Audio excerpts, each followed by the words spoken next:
नमस्कार दोस्तों, welcome to आरंभ एजुकेशन एम्पावरिंग एस्पिरेंट्स। देखिए, आज की वीडियो में हम लोग प्रधानमंत्री एम्प्लॉयमेंट योजना जो कर रहे थे, ठीक है, प्रधानमंत्री एम्प्लॉयमेंट जनरेशन प्रोग्राम, प्रधानमंत्री रोजगार सृजन कार्यक्रम, उसी का जो आगे वाला पार्ट है वो कवर करेंगे हम लोग। आज जो है वो हम लोग का प्रधानमंत्री एम्प्लॉयमेंट जनरेशन प्रोग्राम पूरा खत्म हो जाएगा और उसके बाद हम लोग कुछ आंकड़े देखेंगे और छत्तीसगढ़ में फिर हम लोग आएंगे और छत्तीसगढ़ में जो चल रही हैं योजनाएं खादी एवं ग्रामोद्योग से संबंधित, वो वाला पार्ट हम लोग कवर करेंगे। इसके बाद एक वीडियो इसका और आएगा और उसमें ये पूरा खादी एवं ग्रामोद्योग वाला आपका खत्म हो जाएगा, ठीक है। मैं देखिए कोई भी चीज़ छोड़ना नहीं चाह रहा हूँ। इससे 3 क्वेश्चन आया हुआ है, ये 2012 में भी पेपर में आया हुआ है, 2017 में जो पेपर हुआ था उसमें भी इस सब टॉपिक से क्वेश्चन आए हुए हैं। तो अब वही तो रिपीट कर नहीं देगा, तो मैं उसका लेवल अप करके उससे रिलेटेड जो भी क्वेश्चन आ सकते हैं, उसके आने की संभावना है, वो मैं आपको बता रहा हूँ। खादी एवं ग्रामोद्योग आयोग जो भारत सरकार का है, वो उसके अंतर्गत जो योजनाएं चल रही हैं, उन योजनाओं के बारे में बिल्कुल डेफिनेटली आपको पूछ सकता है। अब उसके अंतर्गत 7 से 8 योजनाएं चल रही हैं। मुझे प्रधानमंत्री एम्प्लॉयमेंट जनरेशन प्रोग्राम जो है वो इंपॉर्टेंट लगा, तो मैं आपको पूरा डिटेल में बता दिया। और भी जो 6-7 योजनाएं हैं उसको मैं आपको पीडीएफ में बता दूंगा, ठीक है।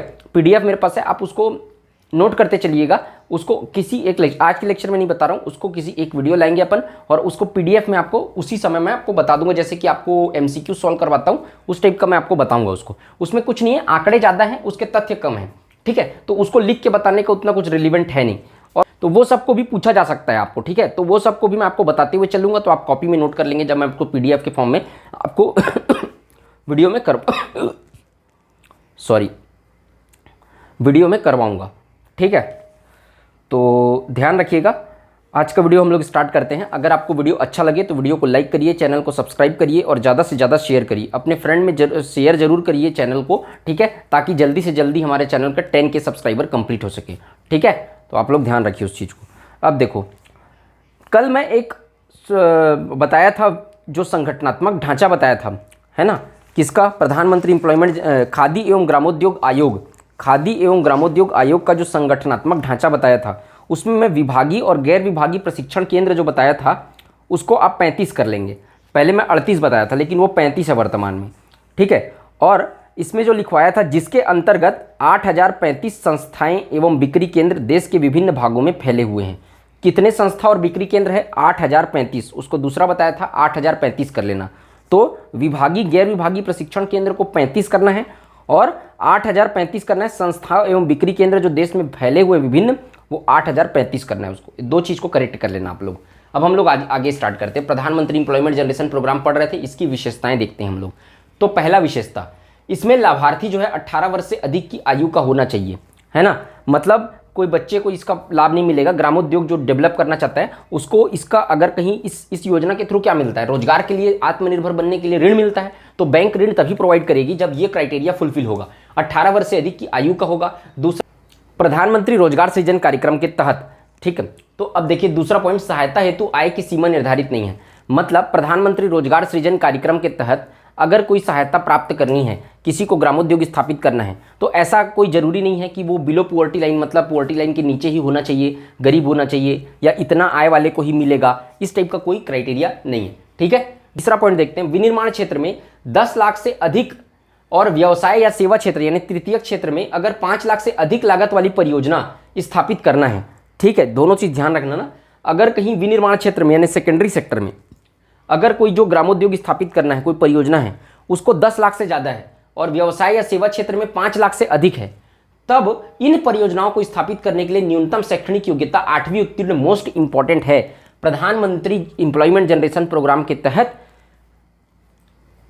क्या बोलते हैं, शैक्षणिक अर्हता कितनी होनी चाहिए अगर कहीं ये व्यवसाय को स्थापित करना है तब। तो अगर आप 10 लाख से ऊपर का व्यवसाय स्थापित करना चाहते हैं तो थोड़ा बड़ा व्यवसाय हो गया। उसी तरीके से अगर कहीं आप 5 लाख से, है ना, व्यवसाय और सेवा क्षेत्र के लिए, मतलब होटल वगैरह के लिए 5 लाख से ज़्यादा लागत वाली परियोजनाएं स्थापित करते हैं, तो आपको 8वीं उत्तीर्ण होना जरूरी है, तभी आपको इस योजना का लाभ मिल पाएगा, प्रधानमंत्री एम्प्लॉयमेंट जनरेशन प्रोग्राम का, ठीक। तो ये इंपॉर्टेंट है, याद रखना। चौथा, केवल स्वीकृत की गई परियोजनाओं के लिए सहायता उपलब्ध की जाएगी। मतलब ऐसी परियोजनाएं जो स्वीकृत की गई है, जो इसके तहत चल रही है, प्रधानमंत्री एम्प्लॉयमेंट जनरेशन प्रोग्राम के तहत, और खादी एवं ग्रामोद्योग आयोग के तहत जो जो योजनाएं चल रही है, ये योजना किसके चल रही है, खादी एवं ग्रामोद्योग आयोग के तहत चल रही है, और इसके तहत भी कुछ कुछ योजनाएं चल रही है। तो उसमें केवल इसके तहत जो योजनाएं स्वीकृत की गई है उसी के लिए क्या मिलेगा, सहायता उपलब्ध होगा। 5वां, SHG समूह, सेल्फ हेल्प ग्रुप, SHG का फुल फॉर्म क्या होता है? सेल्फ हेल्प ग्रुप, यानी स्व सहायता समूह, बिलो पॉवर्टी लाइन समूह, गरीबी रेखा से नीचे के जो समूह है जिन्होंने अन्य योजना का लाभ नहीं लिया है, केवल वही लोग पात्र होंगे। मतलब SHG समूह और BPL समूह, ऐसे SHG और BPL समूह जिनको अन्य योजना का लाभ नहीं मिला है। ऐसा नहीं कि 2 योजना का लाभ एक साथ ले रहे हैं, तो कोई अन्य योजना का लाभ अगर नहीं लिए हैं, अन्य योजना का लाभ ले लिए मतलब उनको आत्मनिर्भर बनने के लिए सहायता उपलब्ध की जा चुकी है, ऋण उपलब्ध किया जा चुका है, तो अब फिर वो इस योजना का लाभ नहीं ले सकते। एक साथ 2-3 योजनाओं का लाभ आपको नहीं मिलेगा, दूसरे के लिए भी बचा के रखना है। तो SHG समूह, BPL समूह जिन्होंने अन्य योजना का लाभ नहीं लिया है वही इसके लिए पात्र होंगे। छठवां, उधारकर्ता को परियोजना लागत का 10% स्वयं अंशदान करना होगा। ठीक है, मतलब उधारकर्ता मतलब जो उधार ले रहा है, उधार लेने वाला है, उसको क्या करना पड़ेगा? परियोजना लागत का 10% स्वयं से लगाना पड़ेगा। मान लो जाए परियोजना लागत है 100, मान लो जाए देख लेते हैं 10 लाख, तो 10 लाख का 10% कितना हुआ? 1 लाख। तो 1 लाख को जो, जैसे कि आप एक रोजगार ग्रामोद्योग स्थापित करना चाह रहे हैं तो 1 लाख आप खुद लगाएंगे, 9 लाख का आपको क्या मिलेगा? ऋण मिलेगा। तो 90% से 95% ऋण मिलेगा और उसके बाद जो 10% बचा है तो यहाँ पे वही लिखा है 10% स्वयं को अंशदान करना पड़ेगा, पार्टिसिपेशन करना पड़ेगा, 1 लाख रुपए खुद लगाना पड़ेगा। और ST SC OBC अगर कहीं है तो 5% अंशदान करना पड़ेगा, मतलब 50,000। अगर कहीं एग्जाम्पल ले रहा हूँ मैं 10 लाख का, तो अगर आप प्रोजेक्ट 10 लाख का लगाना चाहते, एग्जाम्पल है ना, ये ध्यान रखना, 10 लाख का अगर लगाना चाहते तो 1 लाख खुद देंगे अगर सामान्य कैटेगरी के हैं, जनरल के, और 50,000 देंगे जब आप ST SC या OBC कैटेगरी के हैं। तो ये 10% और 5% अंशदान को याद रखना। और बाकी अगर 10% दे रहे हैं, जनरल कैटेगरी के हैं, 10% खुद लगाओगे तो 90% गवर्नमेंट के साइड से, मतलब बैंकों के माध्यम से आपको ऋण मिलेगा, और अगर 5% अंशदान दोगे तो 95% जो है वो गवर्नमेंट के साइड से ऋण मिलेगा। ठीक है, इसको ध्यान में रखना। अब देखते हैं प्रधानमंत्री एम्प्लॉयमेंट जनरेशन प्रोग्राम के तहत जो सहायता उपलब्ध कराया जाता है, ये बहुत इंपॉर्टेंट है। ये जो यहाँ ये वाला जो मैं टेबल बनाया हूँ आप लोगों के लिए, ये आप जब आप देखोगे तो अलग अलग जगह में अलग अलग बना हुआ है पूरा, एक साथ आपको टेबल के फॉर्म में नहीं भी लेगा, ये एक साथ मैं अलग अलग जगह से उसको निकाल के टेबल में डाला हूँ। तो ध्यान रखना आप लोग, इसको आप लोग अच्छे से पढ़ो और इसको जैसे मैं नोट किया हूँ वैसे ही नोट करना है। प्रधानमंत्री एम्प्लॉयमेंट जनरेशन के अंतर्गत लाभार्थी श्रेणी, अगर यहाँ से क्वेश्चन आएगा तो यही से क्वेश्चन आएगा, एक चीज़ याद रखना, बहुत इंपॉर्टेंट है ये। प्रधानमंत्री एम्प्लॉयमेंट जनरेशन के अंतर्गत लाभार्थी है ना, मतलब इसके अंतर्गत किनको किनको लाभ प्राप्त होगा, है ना। और यहाँ पर अंशदान लिखा है, परियोजना लागत का कितना प्रतिशत देना पड़ेगा। यहाँ पर क्या लिखा है? मार्जिन मनी या सब्सिडी, मतलब छूट की दर। परियोजना मार्जिन मनी मतलब जो छूट मिलेगा वही, ठीक है। परियोजना लागत का कितना प्रतिशत छूट देना पड़ेगा। तो यहाँ पर लिखा है स्थान, मतलब शहरी में कितना प्रतिशत छूट और ग्रामीण में कितना प्रतिशत छूट, ठीक है। और यहाँ लिखा है आपका श्रेणी, श्रेणी यहाँ लिखा है सामान्य श्रेणी और विशेष श्रेणी यहाँ पर, और यहाँ पर स्थान लिखा है शहरी है कि ग्रामीण है। तो सामान्य श्रेणी का अगर है, ठीक है, तो अंशदान मतलब यहाँ पर मैं बताया हूँ 10% अंशदान देना पड़ेगा, 10% अंशदान देना पड़ेगा। और परियोजना सब्सिडी कितना मिलेगा? शहरी क्षेत्र का अगर है, शहरी क्षेत्र में ग्रामोद्योग स्थापित करना चाहता है तो परियोजना लागत का 15% उसको क्या मिलेगा? सब्सिडी मिलेगा, मार्जिन मनी मिलेगा। और अगर ग्रामीण क्षेत्र में विकसित करना चाहता है तो 25% मिलेगा। क्यों ग्रामीण का ज़्यादा है? क्योंकि वहाँ ट्रांसपोर्टेशन कॉस्ट, माल ढुलाई का कॉस्ट, ये सब चीज़ें ज़्यादा लगती है, इसलिए ग्रामीण क्षेत्र में 25%, शहरी क्षेत्र में 15%। परियोजना लागत का टोटल आपका जो कॉस्ट रहेगा किसी परियोजना का, उसका 15% और 25% आपको मिलेगा, शहरी क्षेत्र में है तो और ग्रामीण क्षेत्र में है तो, सामान्य श्रेणी के लोगों को। और अगर वो विशेष श्रेणी का है, ST SC OBC है या महिला है जो ग्रामोद्योग स्थापित करना चाहती, महिला के नाम पर ग्रामोद्योग स्थापित होना चाह रहा है, पूर्व सैनिक है, एक्स सर्विसमैन है, किसी नेवी आर्मी में काम किया है और वो रिटायर हो गया है, विकलांग है, दिव्यांग है, पूर्वोत्तर नॉर्थ ईस्ट का स्टेट का कोई है, पहाड़ी क्षेत्र का, और पहाड़ी और सीमावर्ती ऐसे क्षेत्र हैं जो बॉर्डर स्टेट है जैसे राजस्थान, गुजरात, ये सब का है अगर कोई, तो ऐसे व्यक्तियों को क्या मिलेगा? अंशदान 5% अगर ना खुद का पैसा लगाना पड़ेगा, और शहरी क्षेत्र में 25% उन लोग को छूट मिलेगा, और ग्रामीण क्षेत्र में 35% का सब्सिडी या छूट मिलेगा। ठीक है, ध्यान रखना, अगर ये श्रेणी से आते हैं तो उनको 5% ही अपना पैसा लगाना पड़ेगा, ठीक है। बाकी जो सब्सिडी की दर रहेगी उससे 25% मतलब सब्सिडी 25% सब्सिडी मिलेगा, और 35% जो है वो ग्रामीण क्षेत्र में सब्सिडी मिलेगा, शहरी क्षेत्र में 25% सब्सिडी मिलेगा। तो ये यहाँ पर पूरा दिया हुआ है, इसको अच्छे से याद रखना, इस परसेंटेज को, ये आ सकता है पेपर में, ठीक है, क्लियर। अब इंप्लीमेंटेशन बॉडी कौन है प्रधानमंत्री एम्प्लॉयमेंट जनरेशन प्रोग्राम का? तो कार्यान्वयन एजेंसी कहाँ है, कौन कौन सी है? तो सबसे पहले राष्ट्रीय स्तर पर देखते हैं, देश के स्तर पर। एकमात्र नोडल एजेंसी है जो इसको क्या करती है, इंप्लीमेंट करने का काम और इससे संबंधित योजना बनाने का काम करती है। दूसरा, राज्य स्तर पर खादी ग्रामोद्योग आयोग के राज्य कार्यालयों द्वारा, है ना, किसके किसके द्वारा राज्य स्तर पर संचालित किया जाता है, उसको याद रखना। सब स्टेट में खादी ग्रामोद्योग आयोग का राज्य कार्यालय है। छत्तीसगढ़ में भी खादी ग्रामोद्योग आयोग है, तो यहाँ पर अपन वो भी पढ़ चुके हैं, खादी एवं ग्रामोद्योग बोर्ड छत्तीसगढ़ का। तो उसी तरीके से सब राज्य में, तो राज्य या क्या लिखा, खादी एवं ग्रामोद्योग आयोग के राज्य कार्यालयों द्वारा, है ना, इसको संचालित किया जाता है राज्य खाद्य ग्रामोद्योग बोर्ड के द्वारा, ठीक है, जिसको मैं पढ़ाया हूँ। राज्य सरकार के जिला उद्योग केंद्रों के माध्यम से, हर जिला में एक उद्योग केंद्र होता है। अगर आपको कोई उद्योग धंधा डेवलप करना है तो उस उद्योग केंद्र में जाके आपको पूरी स्कीमें देखनी पड़ेंगी कि कौन सा अपन इम्प्लीमेंट कर सकते हैं, कौन सा क्या कर सकते हैं, वो सब चीज़ें आपको देखनी पड़ेगी। उस उद्योग भवन में आप जाएंगे तो वो उद्योग कार्यालय से आपको पता चल जाएगा। तो ये सब लोगों को प्रधानमंत्री एम्प्लॉयमेंट जनरेशन प्रोग्राम को इम्प्लीमेंट करने का काम क्या कौन करता है, उद्योग करता है। इसको याद रखना जब भी आप लोग, देखो मैं हमेशा आपको बोलता हूँ कि आपको पढ़ना सिर्फ इसलिए ज़रूरी नहीं है कि एग्ज़ाम निकालना है, पढ़ना इसलिए भी ज़रूरी है कि इन्फॉर्मेशन होना चाहिए। आपको कोई भी अगर छोटा मोटा उद्योग लगाना है, ये परसेंटेज रेशियो पता रहना चाहिए आपको। आप भरोसे और आत्मविश्वास के साथ किसी अधिकारी से बात कर सकते हो। अगर आपको छोटा मोटा कोई उद्योग धंधा लगाना है तो अब आपको उद्योग सेंटर जाने की जरूरत नहीं है। अगर ये आपके ध्यान में है, ये परसेंटेज पता है, जनरल श्रेणी को 10% अंशदान मिलेगा, किसमें, है ना, ये सब चीज़ें क्राइटेरिया। तो परियोजना लागत का 10% मिलेगा, कब किस सिचुएशन में, शहर में लगाओगे तो 15 मिलेगा, गांव में लगाओगे तो 25% योगदान मिलेगा। तो आप किसी भी डिसीजन को अपना खुद ले सकते हो, ठीक है, कि मेरे को कौन सा ग्रामोद्योग लगाऊंगा। तो कौन छोटा मोटा अगर उद्योग आपको लगाना चाहते हैं, आप सेल्फ एम्प्लॉयड बनना चाहते हैं, दूसरों को जॉब देना चाहते हैं, स्टार्ट करना चाहते हैं, तो आप लोग को ये पता रहेगा तो क्या होगा, किसी से पूछने का जरूरत नहीं पड़ेगा। और अगर कोई अधिकारी आपको घुमा भी रहा है तो आपके पास आप कॉन्फिडेंस से बोल पाएंगे कि मुझे पता है प्रधानमंत्री एम्प्लॉयमेंट जनरेशन प्रोग्राम में इतना इतना दिया जाता है, तो उसको भी अच्छा इंपैक्ट पड़ेगा, ठीक है, कि भाई नॉलेजेबल बन रहा है, पता है इसको सब चीज़ें। तो ये सब चीज़ें काम आएंगी आपकी। तो इसको सिर्फ एडीओ पेपर निकालने के लिए नहीं पढ़ना है, इसको इसलिए भी पढ़ना है कि आपके काम आएंगी, ठीक है। तो इस टाइप से पढ़ो तो थोड़ा मज़ा आएगा पढ़ने में, थोड़ा क्यूरियोसिटी जिंदा होगी आप लोगों के अंदर, थोड़ा इंटरेक्टिव रह पाएगा सेशन, ठीक है। नहीं तो बोर हो जाओगे पढ़ पढ़ के।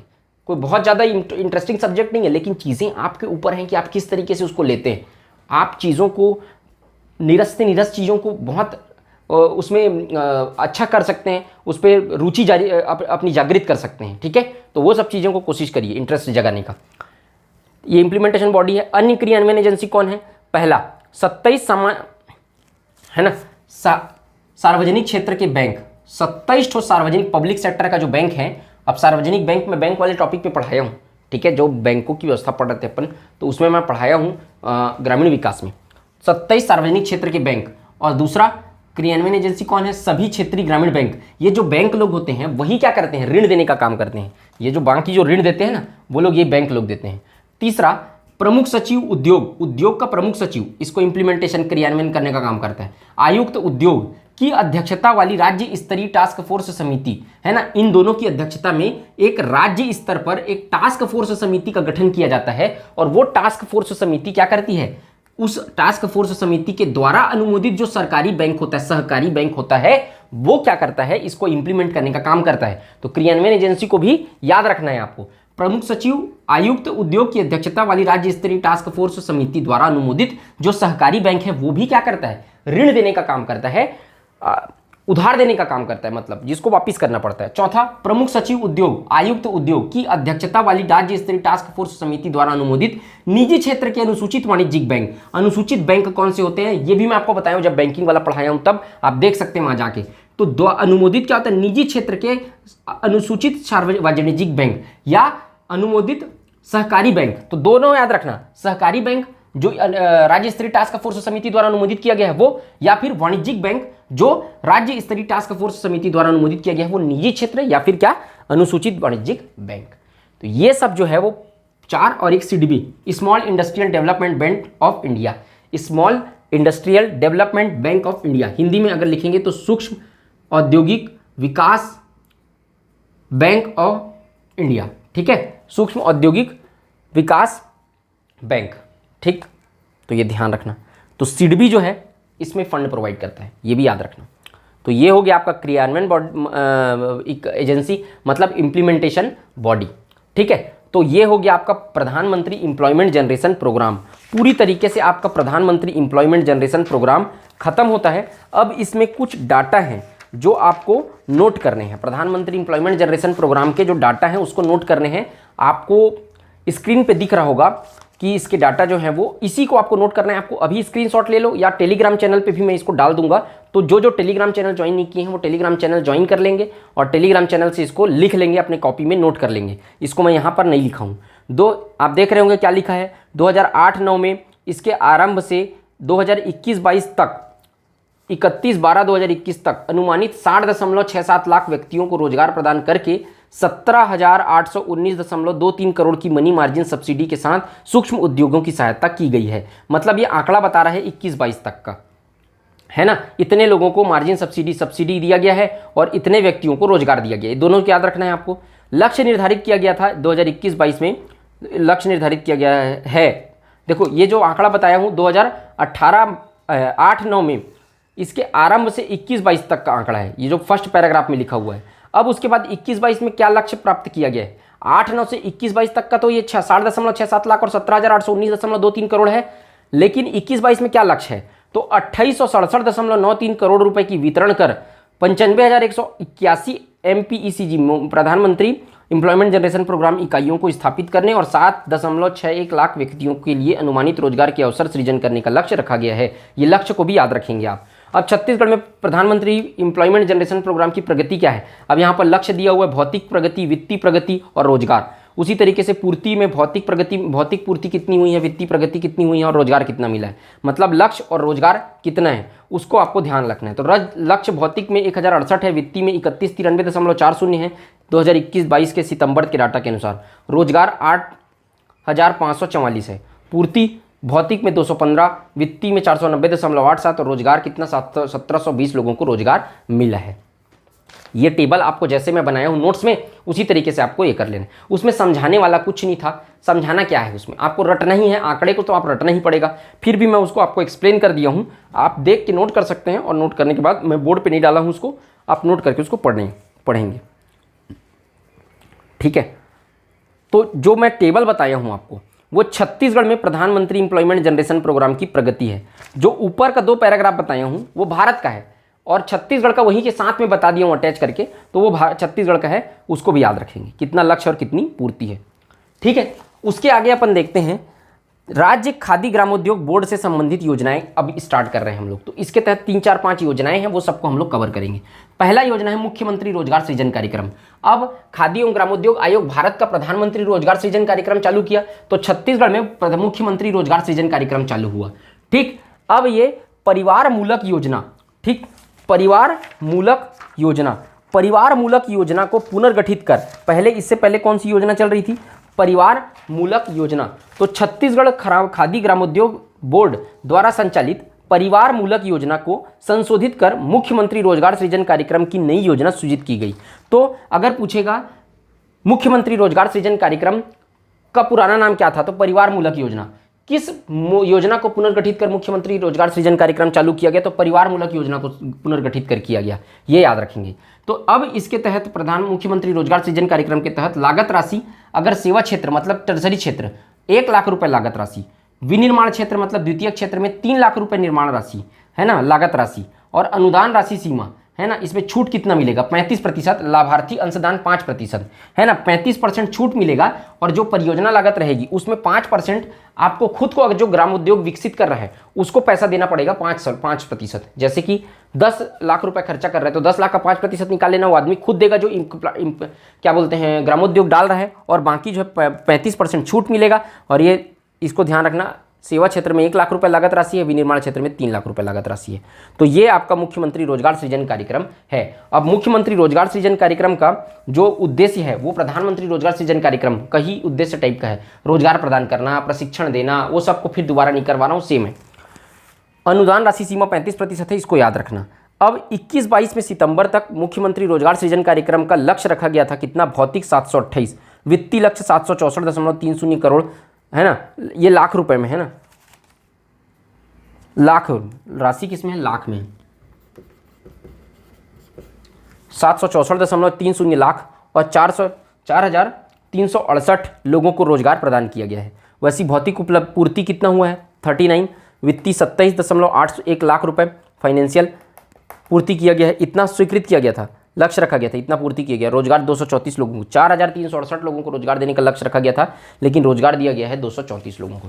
तो ये मुख्यमंत्री रोजगार सृजन कार्यक्रम जो है हमारा वो खत्म होता है, इतना ही है, ज़्यादा नहीं है। उसके बाद जो हम लोग 2-3 योजनाएं जो हैं छत्तीसगढ़ खादी एवं ग्रामोद्योग बोर्ड द्वारा चलाई जा रही हैं, उसको अगले क्लास में देखेंगे, और उसके बाद फिर ये जो पोर्शन है वो आपका ग्रामोद्योग वाला वो कंप्लीट हो जाएगा आप लोग का। थोड़ा सा प्रधानमंत्री ये खादी एवं ग्रामोद्योग आयोग का जो है उसको PDF में आपको समझा दूंगा एक अलग से वीडियो लाके। ठीक, तो जितना बताया हूँ उसको अच्छे से नोट करते चलेंगे, जो आंकड़ा बताया हूँ वो भी याद रखेंगे, इंपॉर्टेंट है। 21-22 का लेटेस्ट 2021-22 का आंकड़ा बताया हूँ सितंबर तक का, उसको भी ध्यान रखते हुए चलेंगे। ठीक है, तो मुझे उम्मीद है कि आज का वीडियो आप लोग को अच्छा लगा होगा, मेरा प्रयास आप लोग को पसंद आया होगा। अगर वीडियो अच्छा लगे तो वीडियो को लाइक करिए, चैनल को सब्सक्राइब करिए, ज़्यादा से ज़्यादा शेयर करिए। मिलते हैं नेक्स्ट वीडियो में। जय हिंद, वंदे मातरम।